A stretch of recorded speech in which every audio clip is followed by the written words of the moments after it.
I hope आप सब अच्छे हैं और आप लोगों को अब शायद वैल्यू समझ में आ रही होगी कि कैसे एग्जाम्पल के लिए पारस के इंसिडेंट के बाद कि क्यों हमें ज़रूरी है एक्सपोज करना उस ब्लॉगिंग की जो दुनिया बिल्कुल ही गटर में जा रही है और कुछ भी कंटेंट हमें दिखा रहे हैं पैसे की लालच में, फेम की लालच में, तो उसको रोकना क्यों ज़रूरी है। अब मैं पारस का एग्जाम्पल लेती हूँ।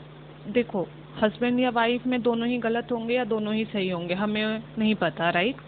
हमें इतना पता कि इन लोगों ने ब्लॉगिंग के लिए एक बच्चे की लाइफ को ज़रूर ले लिया है। अभी जो इनका बेटा है, अगर इनके माँ बाप के पास भले 1 करोड़ 1.5 करोड़ ना हो, लेकिन अगर 10 लाख भी होता और माँ बाप ने एक सही परवरिश देने की सोची होती, तो ये सारा जो इशू क्रिएट हुआ है, इन सब में ये हस्बैंड और वाइफ को तो फ़ायदा है। हस्बैंड ने अपना टीआरपी गेन कर लिया और पैसे कमा लिए, वाइफ को अपना करोड़ों रुपए मिल गया। लेकिन इस बच्चे को क्या, ये बच्चे को तो पता भी नहीं ना 1 करोड़ या व्यूज से, फेम से क्या फ़ायदा क्या नुकसान है। आप में से जितने भी मासूम ऑडियंस हैं और वो ये सोचते हैं कि लोग क्यों एक्सपोज करने में लगे रहते हैं ब्लॉगिंग की दुनिया के लोगों को, तो रीज़न ये है कि ये लोग कोई टीवी स्टार या बॉलीवुड स्टार नहीं है, ये लोग एक आम आदमी है। और इन लोगों ने अपने सोच को एक ऐसे डिल्यूजन वर्ल्ड में लेके चले गए जहाँ पे इनको लगता है कि पब्लिक एक एक होता है ना, ऑब्जेक्ट है। उनको कुछ भी दिखाओ, उनसे पैसे ऐंठ लो और अपनी लाइफ को एकदम मस्त पैसे वाला बना लो। तो उसमें से जो कुछ मासूम ऑडियंस है हमें कहती है कि हमें उनके पैसे कमाने से, उनके पैसे से या किसी भी तरह से हमें जेलसी हो रही है या वो हमें अच्छा नहीं लग रहा। तो अभी मैं वही बताना चाहती हूँ। अभी शाहरुख खान है, वो बहुत सुपर रिच है, हम में से कोई उनसे जेलस होता है? नहीं होता। रीज़न ये है कि उसने हार्ड वर्क किया, वो वहाँ तक पहुँचा। इनफैक्ट हम प्राउड फील करते हैं कि हम में से कोई एक इंसान अपने टैलेंट के बेस पे इस चमक धमक की दुनिया में किंग बनाए। अब वही इन लोगों से हम लोग क्यों गुस्सा आता है, हमें हमें क्यों खुन्नस आता है इब्राहिम फैमिली स्पेशली ऐसे ब्लॉगर से? क्योंकि ये लोग एक अच्छा चीज़ को डिस्ट्रॉय कर रहे हैं, जो समाज का हमारा एक सोच है, एक रूल एंड रेगुलेशन है। ये लोग ब्लॉगिंग की दुनिया में स्पेशली जो ये लोग वर्ड यूज़ करते हैं ना कि हम ब्लॉगिंग में अपना लाइफ नो फिल्टर लाइफ दिखा रहे हैं, उसमें जो बच्चों पे अफेक्ट होता है माइंडसेट पे कि अच्छा दुनिया ऐसी है, लोग ऐसे जी रहे हैं तो हम क्यों नहीं ऐसे जी रहे, वो गलत है। इसीलिए उसका असर आपको धीरे धीरे देखने को मिल रहा होगा।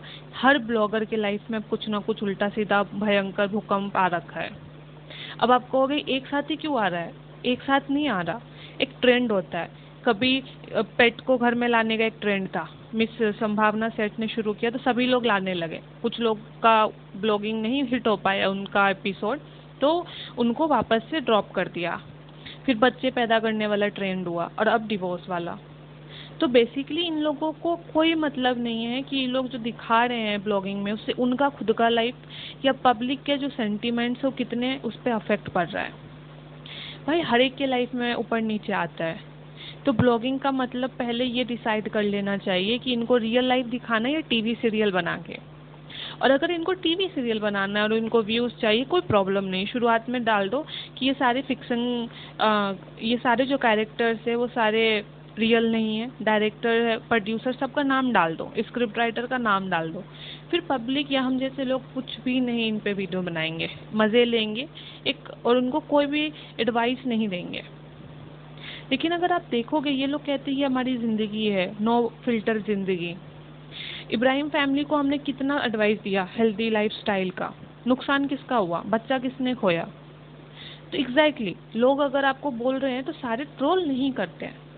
जो बिल्कुल ही एक बच्चा आपको दिखेगा स्कूल का कि खेल कूद रहा है, दिन भर सोया रह रहा है, एक ह्यूमैनिटी के नाते आप जाके बोलोगे भाई उठ के पढ़ लो, कल एग्जाम है।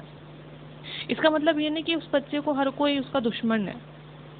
तो आप में से जितने भी वो मासूम ऑडियंस है जो ये सोच रहे थे कि क्यों पॉडकास्ट वाले इन ब्लॉगर्स के ऊपर इतना सारा वीडियो बनाते हैं, उनकी कमियों को ढूंढते हैं, तो आपको दिख रहा होगा कि ये ब्लॉगर्स क्या कर रहे हैं। यूट्यूब पे क्या ही गंदगी मचा रखी है रिश्तों को लेके। एक बच्चों को यार, फ्लाइंग विस्ट को मैंने देखा, फ्लाइंग विस्ट की जो फैमिली है वो अपने बच्चों को पैसे के लालच में कब बच्चों की लाइफ को घसीट लिए इनको भी नहीं पता चला। तो आप लोग को ये समझना बहुत ज़रूरी है कि आप कमियों को निकालने का मतलब हमेशा आप उसके दुश्मन हो, उसके हेटर हो, नहीं होता। कभी कभी कुछ चीज़ें एकदम ऑब्वियस होती हैं कि हाँ इधर ये गलत है, और स्पेशली जब बात सोसाइटी लेवल पे हो। तो वहाँ पे तो ज़रूर अपना वॉइस रेज करना चाहिए।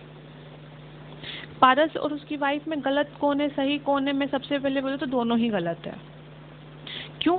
अरे भाई, तुमने जिस तरह के कंटेंट को रखा है पब्लिक के सामने, वो माइंडसेट से तो तुम दोनों ही सही नहीं हो। आज तुम बता रहे हो कि मेरी वाइफ गलत है, वो वाइफ बता रहे मेरा हस्बैंड गलत है। जब रास्ता गलत चूज करोगे, अगर आप रास्ता रेस्टोरेंट की ओर जा रहा है तो हरिद्वार बीच में कैसे आएगा? या तो आप पहले कश्मीर जाओ, कश्मीर जा रहे हो तो हरिद्वार नहीं आएगा, और हरिद्वार का रास्ता चूज किया तो कश्मीर नहीं आएगा। बहुत ही ऑब्वियस सा सोच है। इन लोगों ने जो जिंदगी चूज की है, उस जिंदगी में रास्ता जो चूज किया उसमें वो चीज़ सुकून है ही नहीं। जब सुकून है नहीं तो फिर 1 साल 2 साल के बाद पब्लिक के सर पे डालोगे कुछ भी या बताओगे तो पब्लिक उसमें कुछ नहीं कर सकती। पहले ही बोला गया था, एक ऐसी जिंदगी चूज करो। पैसे तुम इतना ड्रामा बिना क्रिएट किए भी कमा सकते थे, लेकिन नहीं। ये हुए फ्लाइंग विस्ट हुए, इब्राहिम्स हुए, ये लोगों ने तो जिंदगी को, रिश्तों को, मतलब इतना वैल्यूलेस किया ना, उतना आज तक बॉलीवुड ने डिस्ट्रॉय नहीं किया है हमारे समाज की संस्कृति को, जितना इन ब्लॉगर्स ने मिलके किया है। मासूम ऑडियंस, जितने भी आप लोग को लगता है कि हम लोग इन पे कमियां निकालते हैं, नहीं, हम लोग हमारे समाज में कोई कमी इनके चलते ना आए उसके लिए आवाज़ उठाते हैं। आई होप आप लोग समझो और इन सारे चोचलों से दूर रहो। Have a nice day, take care.